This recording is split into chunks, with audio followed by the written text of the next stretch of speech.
क्या आपने कभी सोचा है, जब पूरी वानर सेना ने समुद्र तट पर कदम रखा और लंका विजय का बिगुल बजा, उस क्षण का रोमांच कैसा होगा? आइए आज की कथा में उसी अद्भुत दृश्य को देखते हैं। सुबह की प्रथम किरण जैसे ही समुद्र की लहरों पर पड़ी, विशाल वानर सेना महारण की तैयारी में खड़ी थी। अंगद, नील, नल, जांबवान, गज, गव्यक्ष, सभी के नेत्रों में केवल एक लक्ष्य था, माता सीता की मुक्ति।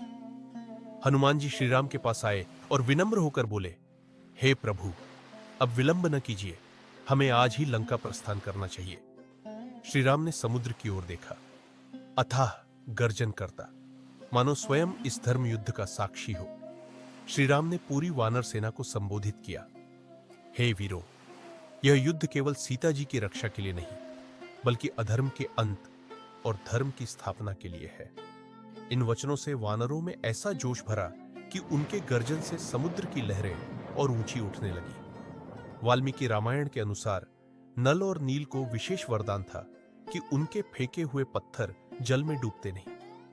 आदेश मिलते ही वानर पत्थर लाकर समुद्र में डालने लगे और देखते ही देखते भव्य सेतु का निर्माण प्रारंभ हो गया। रामचरितमानस में गोस्वामी तुलसीदास जी वर्णन करते हैं, बनहि सकल तरु तरणी बरोबर, जो न जल धिगहि जाय डूब पर। यह दृश्य अद्भुत था। समुद्र के नीले विस्तार पर भगवान राम का नाम अंकित पत्थर तैर रहे थे। सेतु पूर्ण होने के पश्चात श्री राम ने सबसे पहले चरण रखा।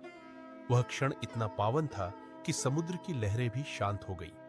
पूरी वानर सेना जय श्री राम के घोष के साथ आगे बढ़ी। जैसे जैसे वानर सेना लंका के समीप पहुंची, रावण के गुप्तचरों ने यह समाचार लंका दुर्ग में पहुंचा दिया। महल में भय और क्रोध का मिश्रण फैल गया। उधर वानरों के नगाड़े और शंख गूंज उठे। महासंग्राम की पहली आहट हो चुकी थी। अगले भाग में देखिए, लंका के द्वार पर वानर सेना का डेरा, रावण के दरबार में परामर्श और युद्ध की उद्घोषणा। अगर आप भी श्री राम की इस पावन लीला से जुड़ाव महसूस करते हैं तो कमेंट करें जय श्री राम और इस कथा को सभी सनातनियों तक पहुंचाएं।